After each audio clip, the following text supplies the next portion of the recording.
Hi, and welcome to Conversations. I am Robin Torres, your host. Today's guest is one with a variety of experiences in both civilian and non-civilian life.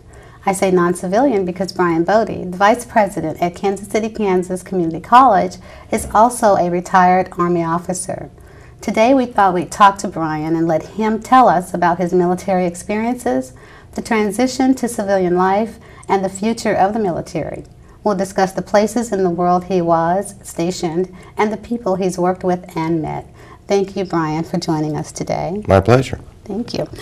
Tell us what led you to the decision of joining the military. It was probably economic. I was in college. I had transferred from one college to another. Asked a friend if he could tell me where I could get a few hours of easy grades to make my grade point average better. He told me ROTC. I took the first 2 years of ROTC compressed into 1 year, and the Army offered me a scholarship to pay for 2 years of college. And what branch did you eventually? I went in the Army, and I spent 21 years in the Finance Corps of the Army. Okay. Any family members past that had been in the military as well? My dad was drafted and served in World War II in the Navy and the Seabees. And how was that? I mean, did you grow up moving around from No. different stations? He got out after World War II, and so we didn't have the Army brat syndrome when I was a kid. Okay. And the people that influenced you in the military? A couple of early officers that took me under their wing early. One, Dan Newman, he was my sponsor. He made me welcome the first day I showed up at my first base, and pretty much led me around for the first year or so as I tried to figure out why I was there and what I was doing.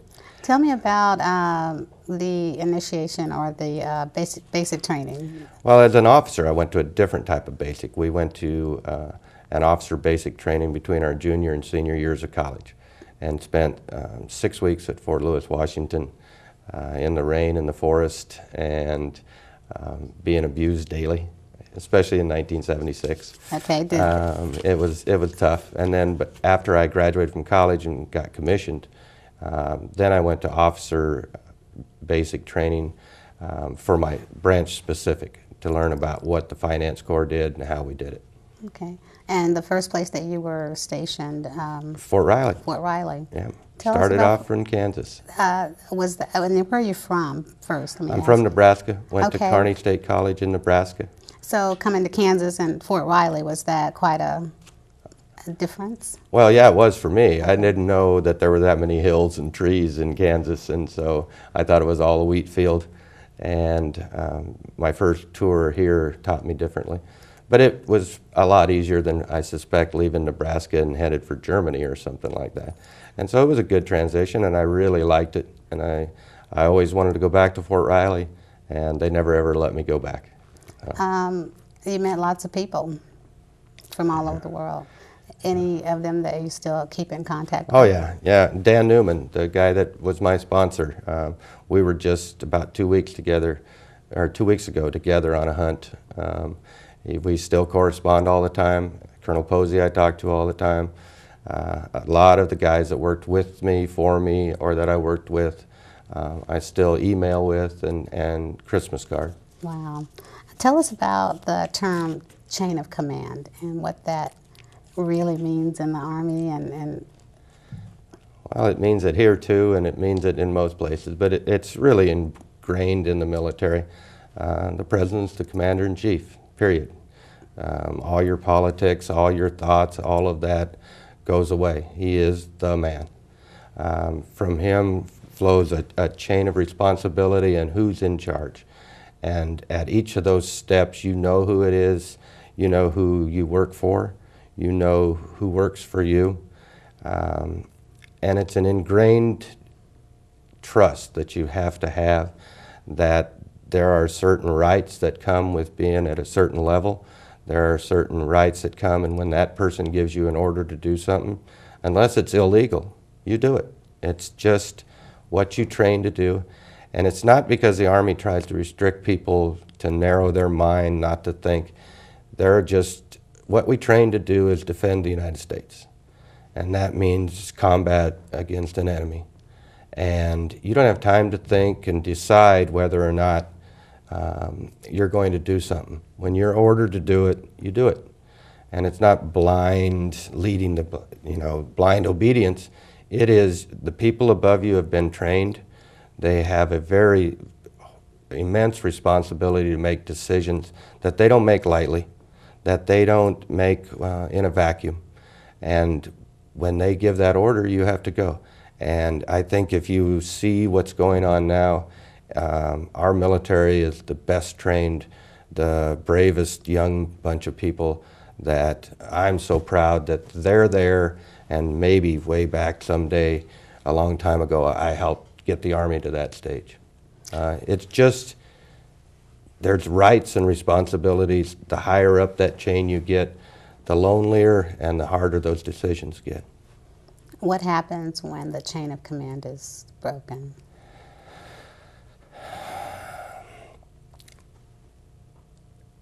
Somebody steps in.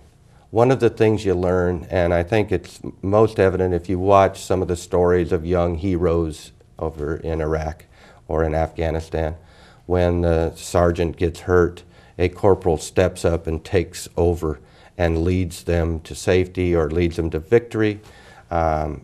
There's, in the non-combat time, when someone leaves a position, someone steps in and takes that. You train constantly to know, you want to know what the people who work for you do, and if you're good, you know what your boss does. And so if any of those break in between, you can step in and do the job your boss was doing, or you can step in and do the job your subordinates are doing. And I think it's imperative today. I can't do every job for the people here that work for me, but I could fuddle through for a day and make sure it maybe didn't fall apart. And that's what you have to do. You have to be willing to step up and step in and do that. And that's what happens when there's a break in the chain. Okay. You've been overseas. A couple of times. Tell us about some of the places that you have toured. Well, I was signed in Germany, in Wiesbaden, for 3 years in the early 80s, and then I had another overseas tour in Korea in the mid-90s. In between that, I did stateside tours, but I did a lot of travel to other places. I think probably the best travel job I ever had, I was assigned in Denver, Colorado, and we were doing what's called security assistance accounting. Security assistance being a fancy word for military aid to foreign countries. And so I traveled to Malaysia, Indonesia, Papua New Guinea, Singapore, Pakistan. Those were the countries that I was responsible for, the Southern Pacific Rim. So there were some long flights there to some really neat places to travel and do business. Which overseas did you like the best? I hear lots of good things about the Germany and Korea bases. They were so widely separated in my career. In Germany, I was a young officer, just barely made captain. Had a great time, had a very young family. My oldest son was born in Germany. And we truly enjoyed the shopping and the sightseeing, and it was a good tour of duty. It really was. By the time I got to Korea, I had 19 years in the Army. I was a little bit different person. And I was commander of a 120-person unit about 10 miles from North Korea. Worked 6 days a week scheduled, normally worked 7 days a week. No family with me. None of my soldiers had their families with me. And so you were responsible for everything they did 24 hours a day. And so it was a great assignment, but it was a strain, both physically and mentally, while I was there. But I enjoyed it. It was maybe the capstone of my career. So. Okay. We're going to take a break right now. Great. Okay. And we'll be right back in just a moment.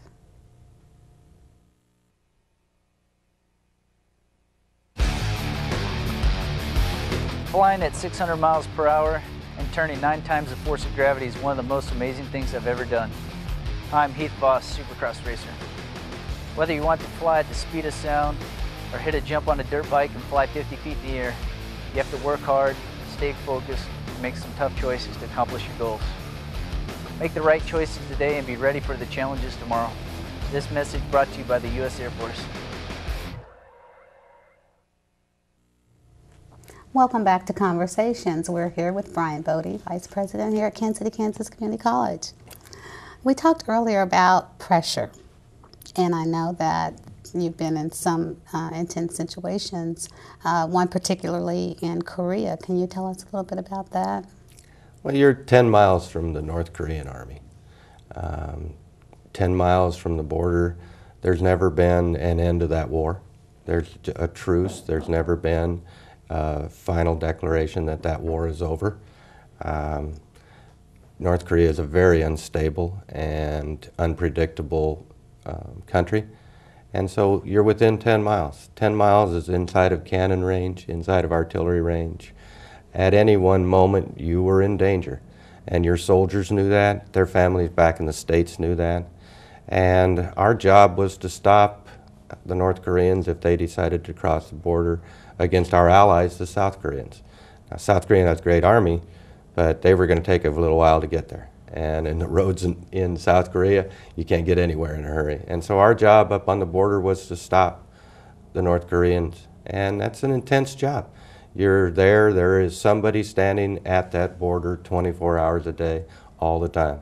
My soldiers were up there taking care of paying soldiers, paying vendors, and I had troops that were up on the border at all times. And you worry about where your young soldiers are at, how they're doing. You worry about yourself. It's an intense place to live. And there's always a little incident here or there. Either the North Koreans send somebody down too close to the border, or they cross the border, or they accuse someone of crossing their border. And every time one of those incidents happens, the intensity level for every soldier over there goes up. And so it's the softball games, the touch football games that you play in the break times are really important. They truly are. When you have some time in the middle of the afternoon to have a football game, you might hit each other a little harder than you want to, but it's a good way to take out the stress. Probably the most fun, it just poured during the monsoons, and we found a side of a hill that was just slip as all get out, and all 120 of us were up on that hill that day, sliding down the hill on our chests in the mud into about 2 foot of muddy, scuzzy water at the bottom of a hill, and just laughing and having a blast. In an hour, we were back at work thinking about what we were doing and but for that time, it was awesome. Wow. I can't imagine. I cannot imagine, but that sounds like a great stress reliever. So, you were at West Point. Yes. Tell us about that. Well, it's the United States Military Academy, and all my service brethren won't like this, but it is the military academy. And we don't need to say it's the Army's military academy like the Navy does or the Air Force does. We know which one's the real academy. Okay. That's my political statement for the day. It is the finest training and the finest educational institution I'll ever see. Only the very best students coming out of high school get there. They are intensely bright. They study hard. They have 2 command chains that take care of them. One is their classroom, which is a very, very intense educational process that they must complete in 4 years. Now they're sliding back a little bit on that, and some of them get to go 5. Almost every one of them comes out with a degree in some type of engineering. The math requirements are astronomical. Those are hard-working kids. And at 5 o'clock in the evening or something like that, they get turned over to a different chain of command, which dictates all their military training. Their entire summers are spent in camp working, learning how to be military officers. It is a 12-month-a-year job for the most intense training that anyone could get through. It was an honor to be there. I got to sponsor a couple of cadets from back home in Nebraska. It was an honor to be their mentor on that installation. I didn't go there, I had all the same feelings that non-West Point officers have about West Point officers. There's always been a little rivalry. That year there convinced me that that was the finest place to train military officers that could ever be established. Okay. Where is West Point located? It's 50 miles north of New York City on the Hudson River. Okay. It's just a beautiful place, very historic. Washington was there with the Continental Army. Benedict Arnold committed his treason at West Point and rode away south to New York City to escape when the British controlled New York and the Americans had the upper part of New York. Beautiful, wonderful place. Okay. Wow. You retired after 21 years and started your life as a civilian. What was that transition like? Well, it's different, and I still struggle with it today. I still call vacation leave because in the military, getting a day off was a day of leave. Mine was easier than many that I see because two of the people that I went to work with when I got out, I went to work for Sprint. And two of the people at Sprint that I worked for were former friends of mine from the military. And one outranked me in the military, he outranked me at Sprint. The other guy was a contemporary in the military, he was a contemporary at Sprint. And so some of that chain of command type of life that you really live in the military went with me to Sprint because those guys were there. But it was it's hard. It is, you don't understand some people's work ethic. We didn't have all people in the military that worked hard every minute. That'd be a lie. But you did see people who kind of sat at work and got paid, and you didn't really produce much, and you really struggled not to want to bring that military discipline in to deal with those people. I had to pick clothes. The Army told me what I was going to wear to work every day. I had no civilian clothes. It cost me thousands of dollars to buy suits. I had a suit, had a whole bunch of green ones, but I had to figure out what I was going to wear to work every day. That was different. I still struggle not calling people higher in the hierarchy than me, sir, ma'am. It's what I did. And a lot of people don't understand that. If you call a lady ma'am, sometimes they take offense. It's not meant that you're showing respect for the position that they're in or they're holding. It's hard. A lot of guys really struggle. If you just go out and there's no former military people there, I think it would be really, really hard. I got lucky, had some friends there, and so that structure remained a little bit for me. Now you're here at Kansas City, Kansas Community College as vice president. What have you experienced in your chain of command training as far as transitioning here? Well, we've had a lot of transition in the last 2 or 3 years. When I first got here, we were set up one way, and then we went to interim acting, interim provosts, and some positions like that where we really weren't established and detailed what our responsibilities were. And then last year the board officially changed the structure of the college, and I think it's much more explained the structure of the college. I think we have a great set of deans that have a very, very specific organization that they take care of, and that they all do a great job. But I think more important than that is we meet as a council of deans, and we keep each other involved in each other's organization. We talk to each other, and it really reminds me back from when the commander's staff would meet, and you would have the budget guy, and you would have the personnel guy, and you would have the operations guy, and the training person, and the supply person. And those people would meet together to discuss how they were helping or getting in each other's way to get what the boss wanted done. Well, the board of trustees and the president are the boss. And all of us at that next level, our job is to get done what they do. And so we have staff meetings, and you can call them a lot of other things, and they all have academic names, but they're just a staff meeting where, as the primary staff people, we have to get together and figure out how we can help each other get the boss and the Board of Trustees mission accomplished. So it's here. It works. It's not as detailed, and you don't have all of the disciplinary rights you have in the military, but everybody understands it, and I think it works well. Okay. You've talked about some of the differences between civilian life and military, the chain of command, the clothes that you wear. Any other differences that are not so obvious to non-civilian people? Yeah, there's just a brotherhood that you miss. You truly do. And there's a pride level that I think former military people have, and a special bond that we have to the kids that are in the military today.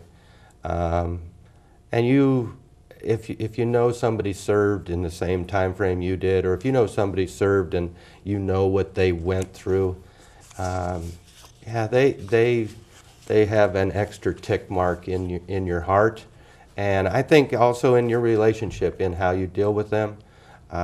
You can say something to, I know myself, I know a few military people that have served here, and I can say things to them more in a military fashion, and they don't take any offense to it, and they understand why I'm doing it. But yeah, there's a bond there. There's a bond. Yeah. Okay, what do you see as the future for the military in this country? I think people need to remember that this is an all-volunteer force. All of those kids out there, whether they're in the war zone or if they're stationed at Fort Riley or Fort Leavenworth, they volunteered to be in the military. And they volunteered to only do two things. One, to support and defend the Constitution of the United States, and to support their chain of command. Their chain of command runs up to the president, and then on the other side of that there's a whole bunch of politicians. The military doesn't set policy. The military never wants to go to war. The military isn't aggressive. They are an instrument of policy. Congress and the president set the path, and our troops carry that out. I think now, especially after 9/11 and first days of the war, the American people really understood that our soldiers were conducting something that they were told to do. I think that always goes away as wars get longer. The death toll unfortunately rises, the number of injured soldiers rises. Other things take its place in the news. It's kind of the fifth story. You got to turn to the back page of the Kansas City Star. People need to remember that those young soldiers are over there fighting and dying at the direction of the leadership of this country, not at the direction of the military. Okay. And they need to remember that it was the direction of a bunch of politicians and civilians who send them there. Now, the wonderful part of that is, because we have civilian leadership to a military organization, we should, in fact, have that defense against what I think the people who wrote our Constitution were trying to do, defend against our military revolting against the government. And so it is a great set of checks and balances. It is a wonderful system. And those kids out there every day need everybody's prayer and everybody's thanks. Good. What are your opinions of the actions right now in Afghanistan and Iraq? Well, that's a tough question. Okay.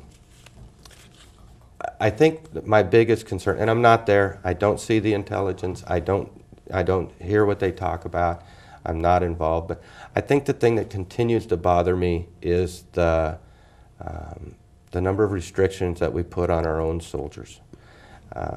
It's tough to get in a fight when you're the only one that wants to follow the rules. And that is a very difficult and precarious position we put our soldiers in. We should have learned some of that in Vietnam. We did not unleash the might of the United States. We have not unleashed the might of the United States on either Iraq and or Pakistan. We probably can't. Politically, internationally acceptable, we probably can't. But people need to understand then when soldiers die and when soldiers get hurt, that part of that is because we're holding back, and we're holding back to win the hearts, to win the minds. The decision makers are way above me. I feel for every soldier who is being engaged by an enemy and has to think about, can I respond?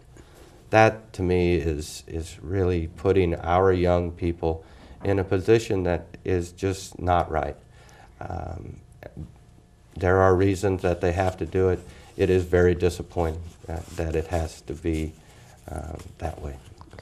But I think they're doing great. They are the best military, the best Army ever, the best Marine Corps, the Air Force support, the naval support. People don't realize the amount of support that the Navy and the Air Force are providing to what is a ground war. It is a great effort, and for all of the restrictions and rules that they're having to play under, it's a great, great demonstration of our will. We're approaching a very important day, Veterans Day. Yes. And I know you have some thoughts on that. And as we close, can you tell us your opinion or your opinion about Veterans Day and what it means to you? Oh, that's going to be tough. Yeah, that's other than the 4th of July, it's probably the most important holiday to me. I remember my dad was always very, very emotional and very, very proud of November 11th because he was a vet. And he was the first generation of his family after they came from Germany. And him and his brothers, I think 7 of them, ended up serving in World War II. He was very proud of that day. And it was a holiday in our family, even when it wasn't a holiday. I mean, it wasn't celebrated as much. But my little tiny hometown always did something. The 400 people in my town always had some kind of a party for Veterans Day. It was important. It still is to all of us that have served. To be in touch with all of those that served before us as a way for us to come out today and show the young people who are serving today that they're still part of a great big family that includes millions of people, 95% of them who most people may not even know served. A lot of Vietnam vets who weren't treated right when they came home. It is my important holiday other than the birth of this nation. Okay. Thank you so much, Brian Bode, for being with us today it's on been my Conversations. And we thank truly from our hearts all of the women and men who are serving in the military today. Yes. And we pray for their safety and to come back home safe. Thank you for joining us for Conversations. I'm Robin Torres, and we'll see you next time.